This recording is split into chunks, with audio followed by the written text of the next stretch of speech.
काही जण अहंकाराच्या नशेत प्रवास करत असतात, पण त्यांना हे कळत नाही की उडणाऱ्या पक्षाला पण संध्याकाळ झाले की फांद्यांचा आधार शोधावा लागतो. उगवलेला सूर्य मावळतीला गेल्यावर दिवस सुखात गेला याचा आनंद व्यक्त करावा की आयुष्यातून एक दिवस वजा झाला म्हणून दुःखी व्हावं. मानवी बुद्धीला निसर्ग नियम उमजतच नाही हे मात्र खरं, कारण माणसाचं दुःख कधी सरतच नाही, येणारं मरण कधी टळत नाही, जाताना काहीच घेऊन जात नाही, तरी पण माझं माझं केल्याशिवाय माणूस जात काही राहत नाही. नमस्कार मंडळी, मी छाया आपल्या सर्वांचं आपल्या आणखीन एका नवीन व्हिडिओमध्ये अगदी मनापासून स्वागत करते. तर आणखीन एका नवीन दिवसाची मस्त अशी सकाळ सकाळ सुरुवात झालेली आहे आणि व्हिडिओला पण मी सकाळी सुरुवात केली.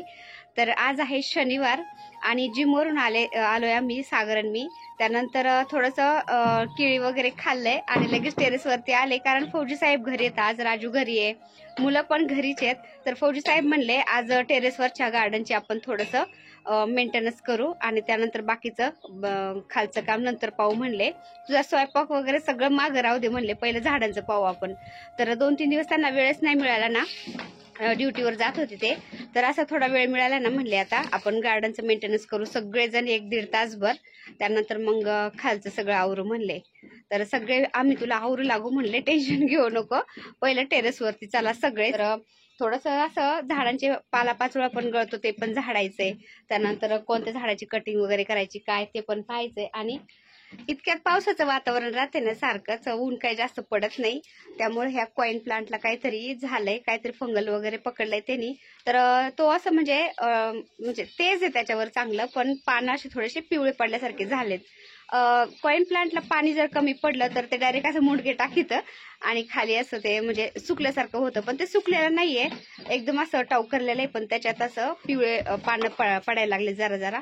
तर तेच पाहिजे काय झाले त्याला, त्याचं पण रिपोर्टिंग करावं म्हणलं. बघूया आता ह्या कॉइन प्लांटला काय झालंय ना, मी तुम्हाला दाखवते. तर एकदम टवटवीत येते बरं का, पण पानं असे थोडेसे पिवळे पडायला लागलेत, त्याच्यावर डाग पडलेत आणि थोडेसे असे वाकडे व्हायला लागलेत. तुम्ही बघू शकता, अगदी छोटे छोटे पिवळे पिवळे डाग पडलेत त्याच्यावर. तर झाडाला काय झालंय काय नाही झालं व्यवस्थित मी चेक केलं ना, तर झाडाच्या मुळाला आहे ना मातीमध्ये मुंग्या झाल्या होत्या. तर झाडाच्या मुळाला जर मुंग्या लागल्या ना, कितीही मोठं झाड असलं ना तरी ते झाड खराब होतं बरं का, पिवळं पडतं आणि ते जळून जातं. त्यामुळं झाडांकडे असं थोडंसं लक्ष द्यायचं, ते का पिवळं पडलंय काय वगैरे, त्याच्या झाडाच्या मुळाला पाहायचं. म्हणजे झाड पिवळं पडलंय ना, त्याचं दुखणं त्याच्या मुळाला असतं ना, तर ते मुळच आपण पाहायचं नेमकं काय झालंय. तर आपल्याला कळतं मुळाला किडे लागलेत किंवा फंगल लागले किंवा त्याला पाणी जास्त झालंय कमी झालंय, हे सगळं चेक करावं लागतं. तर मी चेक केलं ना, तर त्या झाडाच्या मातीमध्ये मुंग्या झाल्या होत्या, त्यामुळं ते झाड पिवळं पडलं होतं. बघा आता मुंग्या सुद्धा झाड आपलं खराब करू शकतात. आणि त्याच्या शेजारचं दुसरं कॉइन प्लांट आहे ना, ते एकदम हेल्दी आहे, तर हे साईडला ठेवते मी आता, त्याच्या जवळ नाही ठेवत, नाहीतर मग त्याच्यातल्या पण त्या मुंग्या दुसऱ्या झाडात जायच्या. आता खालच्या गार्डनमध्ये पण गवती चहाचे 2-3 बॅटरडा येतं, त्याला पण गवती चहा भरपूर असतो. आणि टेरेसवरती पण 2 गमल्यामध्ये लावलेलं आहे मी गवती चहा ना. तर ते जास्त काही वापरण्यात येत नाही गवती चहा, खूप दिवसाचा झालाय, त्यामुळे तो गवती चहा कापून तू खाली टाकून दे म्हणले, जनावर खाऊन जाते. तर गवती चहा पण कापणार होते मी, त्याआधी म्हणले ही कर्दळी पण कापून टाकावं, कारण त्याचे पानं जास्त दिवसाचे झाले होते ना, खराब व्हायला लागले होते. कर्दळी सगळी जरी कापून टाकली ना अशी, तर ते मुळापासून पुन्हा दुसरे कोंब येतात आणि झाडं छान तयार होतात. तर आता पुढं गणपती आलेले आहेत ना, गणपतीपर्यंत छान कर्दळी होईल म्हणलं, कारण पूजेमध्ये आपल्याला केळीचे पानं मिळाले नाही ना, तरी पण आपण कर्दळीचे पानं, कर्दळीचे देठ असे वापरू शकतो सत्यनारायण पूजेला, गणपतीला.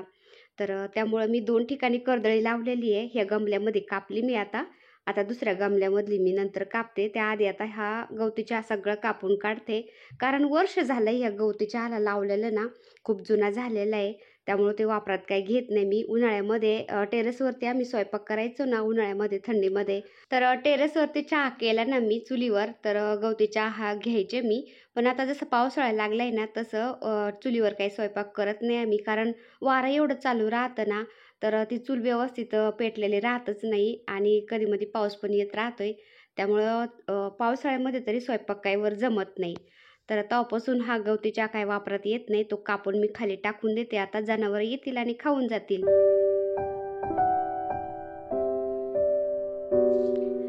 जिमला जायच्या आधी मी बाहेर सडा रांगोळी केलं होतं आंघोळ करून. त्यानंतर जिमला गेले. जिमवरून आल्यानंतर स्कर्ट घातले मी पॅन्टच्या वरून, कारण मला व्हिडिओमध्ये ना टी शर्टवर पॅन्टवर यायला चांगलं वाटत नाही. त्यामुळे मी स्कर्ट घातलं आणि टेरेसवरती आलो आहे. म्हणलं आंघोळ नंतर कारण टेरेस सगळं झाडून झुडून घ्यायचं होतं, काम करायचं होतं ना, तर म्हणलं धूळ बसणारच आहे ना, तर टेरेसवरचं काम झालं ना मी आंघोळ करण आणि त्यानंतर मग बाकीची देवपूजा बाकीचा स्वयंपाक वगैरे करून घेईन. तर हे पासा कचरा निघतो झाडांचा. हे कुठे ठेवायचं म्हणजे हे इकडे घ्यायचं, हे इकडे होतं अजून ते हलवलंय ना, हळूहळू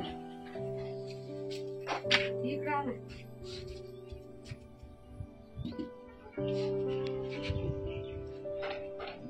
माठाला त्यांना वर जागा नाही व्हायची तिथं पुढं कुंडी, कोपऱ्याची कुंडी काढा इकडं, माठांना जागा करायचं मध्ये जरा छान वाटून वर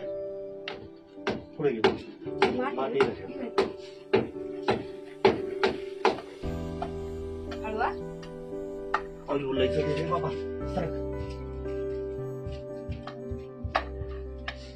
मंडळी, लग्न झाल्यानंतर आयुष्यामध्ये भरपूर उतार चढाव आले आणि ते उतार चढाव पार करता करता इथपर्यंत आलो तर आम्ही. तर लग्न झाल्यानंतर नवरा बायकोचं नातं कसं असावं अगदी थोडक्यात मी तुमच्याशी शेअर करते. मंडळी, लग्नानंतर दोघांना पण अनेक जबाबदाऱ्या पार पाडाव्या लागतात, जसं की कुटुंबाची काळजी घेणं, आर्थिक जबाबदारी सांभाळणं आणि एकमेकांची साथ देणं. लग्न हे एक पवित्र संस्कारच म्हणायचं, ज्यामध्ये दोन व्यक्ती शपथ घेऊन आयुष्यभरासाठी एकत्र राहतात. पण आजकाल कलियुग चालू आहे ना, कोणीच कोणापेक्षा कमीपणा घ्यायला मागत नाही. त्यामुळेच भरपूर नाते तुटू राहिलेत असं पाहायला मिळतं ना भरपूर ठिकाणी. त्यामुळे मी बोलते बरं का. नवरा बायकोचं नातं कसं असतं ना, एकाने आग झालं तर दुसऱ्याने पाणी व्हावंच लागतं, तेव्हा संसार कुठं सुरळीत चालतो. दोघांनी जर आग झालं तर भडका होतो आणि तो संसार पुढे व्यवस्थित चालत नाही. जसं की मोटारसायकलला दोन्ही पण चाकं जर व्यवस्थित असेल तरच ती गाडी पुढे चालती. एक जरी थोडं बँड झालं ना चाक तरी पण ती गाडी कुलमडली जाती बरं का. तसंच आहे नवरा बायकोच्या नात्याचं पण आणि आपल्या संसाराचं पण. या कलियुगात तरी त्याचंच नातं कडाला जातं ज्याचं नातं मनाशी असतं. त्याला तुमच्या परिस्थितीशी काहीच घेणं देणं नसतं. तुमचा खिसा कितीही रिकामा असो किंवा नसो, त्याच्यासाठी तुम्ही आपले असता एवढंच पुरेसं असतं. असं म्हणतात माणसाचे 2 गुरु असतात, पण माझ्या मते 4 गुरु असतात बरं का. ते कसं मी तुम्हाला सांगते आता. पहिले गुरु आपले आई वडील, दुसरा गुरु म्हणजे आपल्याला मार्गदर्शन करतात ते गुरु, त्यानंतर तिसरे गुरु म्हणजे अनुभव आणि चौथा गुरु म्हणजे आपला कर्म. आणि माझे 5वे पण गुरु आहेत बरं का, माझे फौजी साहेब. आपले पहिले गुरु आपले आई वडील आपल्याला दुनियादारीचं ज्ञान देतात, दुसरे गुरु आपल्याला मार्गदर्शन करतात आणि आपला तिसरा गुरु म्हणजे आपले कर्म, हे आपल्याला लढायला शिकवत असतात. आणि चौथा गुरु म्हणजे आपला अनुभव, हे आपल्याला जिंकायला शिकवत असतं. आणि माझा 5वा गुरु माहिती का, माझे फौजी साहेब मला हे दुनियादारीचं ज्ञान पण देतात, लढायला पण शिकवतात, अनुभव पण सांगतात आणि जिंकायला पण शिकवतात. तर माझे गुरु म्हणतात, मी तुझ्या पाठीशी खंबीर उभा आहे, तू अजिबात टेन्शन घेऊ नको, तू फक्त लढ, असं म्हणतात. त्यामुळे मला जगायला उभारी येते. त्यानंतर अजिबात असं डिमोटिवेट मी कधी होत नाही, नेहमी आनंदात राहते. कधी मन उदास झालं तर मला ते सांभाळून घेतात आणि एक जादूची झप्पी देतात आणि त्या जादूच्या झप्पीमध्ये माहिती आहे का, माझं सगळं टेन्शन गायब होऊन जातं आणि मी पुन्हा नवीन एनर्जी घेऊन पुन्हा नव्याने कामाला लागत असते. माझ्या ताई सगळ्या म्हणत असतात की छाया तू एवढी कशी आनंदात नेहमी राहती. मी नेहमी आनंदी राहण्यामागचं कारण माझे फौजी साहेब. तर म्हणतात ना, एका स्त्रीच्या चेहऱ्यावरचं हसू सांगून जातं तिचा नवरा तिला किती जीव लावतो, किती समजून घेतो. तर एकदम बरोबर आहे ताईंनो. आणि आपल्या दोघांचं नातं कसं आहे ना, त्याच्यावरून आपले मुलं आपल्याशी कसं वागतात किंवा मुलांचं भविष्य कसं घडतं हे सुद्धा खूप महत्त्वाचं आहे बरं का. तर भरपूर ठिकाणी मी असं पाहिलं ना, तेच मी तुमच्याशी असं थोडं शेअर करते. तर दोघं नवरा बायको जर एकदम प्रेमाने राहत असले ना घरामध्ये, तर मुलंसुद्धा दोघांशी पण चांगलं राहतात, प्रेमाने राहतात, इज्जत करतात. आणि त्याच ठिकाणी जर दोघं नवरा बायको भांडत असतील, दोघं एकमेकांचं म्हणजे जमत नसेल, एकमेकाला शिव्या घालत असतील, शिव्यागाळ्या करत असतील, तर काय होतं ना, एक वेळेस मुलं बापाला इज्जत देतील, इज्जतीत बोलतील, मागं बोलणार नाही, कारण बापाचा घरामध्ये दबदबा असतो. पण त्याच ठिकाणी आईला ते अजिबात इज्जत देणार नाही, मागं बोलणार, कारण नवरा बायकोचे भांडणं चालू असतात. त्यामुळं मुलांना काय वाटतं, आपला बापच आपल्या आईला इज्जत देत नाही, त्याच्या बायकोला तर आपण काय इज्जत द्यायची. त्यामुळं ते मुलं आईला कमी लेखतात, मागं बोलतात, अजिबात इज्जत करत नाही. त्याच ठिकाणी नवरा बायको जर प्रेमाने राहत असतील ना, तर मुलांची हिंमतसुद्धा होणार नाही आईला मागं बोलायची. तर भरपूर ठिकाणी मी असे अनुभव पाहिलेले आहेत ना, त्यामुळे तुमच्याशी शेअर करते मी. त्यामुळं नवरा बायकोनी घरामध्ये कधीही प्रेमाने राहिलं पाहिजे, मुलांच्या भविष्यासाठी पण आणि आपल्याला म्हातारपणाला इज्जतीत जगायचं असेल तर. तर मला जे वाटलं मी ते तुमच्याशी शेअर केलं. पटलं तर घ्या, नाही पटलं तर सोडून द्या. तर चला, हे पहा, आता फौजी साहेबांनी कॉईन प्लांटची कटिंग केली. फौजी साहेब म्हणले त्या कॉईन प्लांटच्या गमल्यामध्ये मी थायमीट टाकतो, म्हणजे जे किडे मकोडे फंगल मुंग्या असतील काय असेल ते मरून जाईल आणि झाड तुझं पुन्हा छान होईल, टेन्शन घेऊ नको. तर वरचे जे पानं पिवळे पडायला लागले होते ना, त्यांनी ते कापून टाकले. आणि स्वतःच्या शरीरापेक्षा यांना झाडं महत्त्वाचे असतात बरं का फौजी साहेबांना. तर मातीतच जाऊन बसले होते, सगळे कपडे भरून टाकले त्यांनी. इकडली कर्दळी राहिली होती ना कापायची, ते पण ते आता कापून टाकतेत. तर झाडांचं मेंटेनन्स असं करावं लागतं बरं का. घरातलं दारातलं सगळं काम सोडून आपल्याला थोडा वेळ का होईना झाडांसाठी द्यावा लागतो, तेव्हा झाडं एकदम व्यवस्थित राहतात आणि त्याच्यात एक आनंद वेगळाच मिळतो बरं का ताईंनो. खूप आनंद मिळतो आम्हाला तर.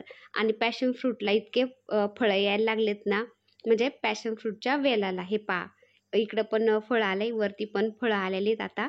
तर हे फळं एकदम एजड झालं ना, ते पिवळं पडतं एकदम लिंबासारखं आणि त्याच्यामध्ये असा गर राहतो. इतकं भारी ज्यूस लागतं ह्या पॅशन फ्रूटचं, काय सांगायचं ताईंनो. तर असे तुम्ही बघू शकता, ग्रीन नेटच्या आतून पण फळं आलेत आता. पॅशन फ्रूट तुम्ही गुगलला पण सर्च करा, त्याच्यापासून किती फायदे आहेत आपल्या शरीराला पण. तर याच्यामध्ये असं म्हणतात, अनेक पोषक तत्वे, अँटीऑक्सिडंट्स, अँटीव्हिटॅमिन आणि खनिजे भरपूर प्रमाणात असल्याने ते आरोग्यासाठी खूप फायदेशीर ठरतं. पॅशन फ्रूटमध्ये व्हिटॅमिन सी असल्याने रोगप्रतिकारक शक्तीसुद्धा वाढते आपली. पॅशन फ्रूटच्या ज्यूसमुळं आपली पचनक्रिया सुधारते. त्यानंतर बद्धकोष्ठता सुद्धा दूर झाल्या जाते. आपल्या रक्तातील कोलेस्ट्रॉलची पातळी कमी करण्यास आणि हृदयविकाराचा धोका कमी करण्यास सुद्धा मदत करतं. त्यानंतर पॅशन फ्रूट रक्तातील साखरेचं प्रमाणसुद्धा कमी करायला मदत करतं असं म्हणतात आणि आपलं वजनसुद्धा कमी झालं जातं. असे भरपूर फायदे आहेत, सांगावे तितके कमीच आहेत या पॅशन फ्रूटचे. आणि पॅशन फ्रूटमध्ये 2 कलर अवेलेबल आहेत बरं का सध्या. एक पिवळा कलर, तो पण आपल्या इथं लावलेला आहे आपण, आणि एक असा चॉकलेटी जांभळा कलर आहे जरा जरा. तर दोन्ही प्रकारचे वेल लावलेले आहेत आपण, त्याला फळं पण यायला लागलेले आहेत आता. ऑनलाईन मी जांभळ्या पॅशन फ्रूटचं झाड मागवलं होतं ना, तर ते 350 रुपयाला बसलं होतं काहीतरी, आणि त्याला आहे ना 2च पानं होते पहा घरी येऊपर्यंत. पूर्ण असं ते सुकायला लागलेलं होतं. ते लावलं मी, मला वाटलं होईल चांगलं ते, पण ते जळून गेलं. त्यानंतर आम्ही पुन्हा दुसरं मागवलं, तर दुसरं पण जरा थोडंसं असं सुकल्यागतच आलं होतं, पण ते नंतर त्याला पानं फुटले आणि ते चांगलं झालं.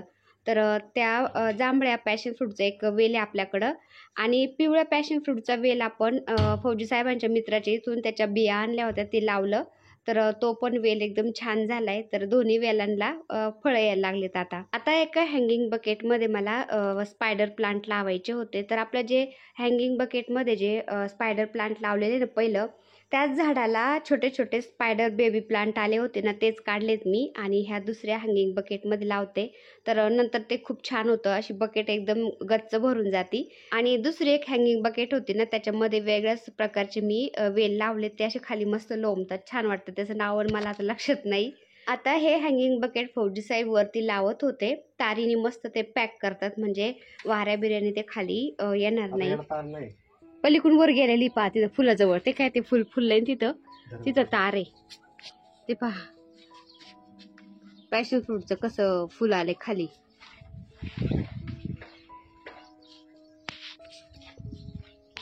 सकाळी आभाळ नव्हतं अजिबात, लगेच आभाळ आले. तार नाही ना त्याला, हाय तार आहे. तर चला आजचा छोटासा व्हिडिओ मी इथं सेंड करते. व्हिडिओ आवडला असेल तर एक लाईक नक्की करत जाता येईल. चॅनलवर नवीन असाल तर प्लीज आपल्या चॅनलला सबस्क्राईब पण करा. चला तर भेटूया पुन्हा अशाच एका छानशा व्हिडिओ बरोबर. तोपर्यंत बाय. व्हिडिओ बघितल्याबद्दल खूप खूप धन्यवाद सर्वांचे. सर्वांना श्री स्वामी समर्थ.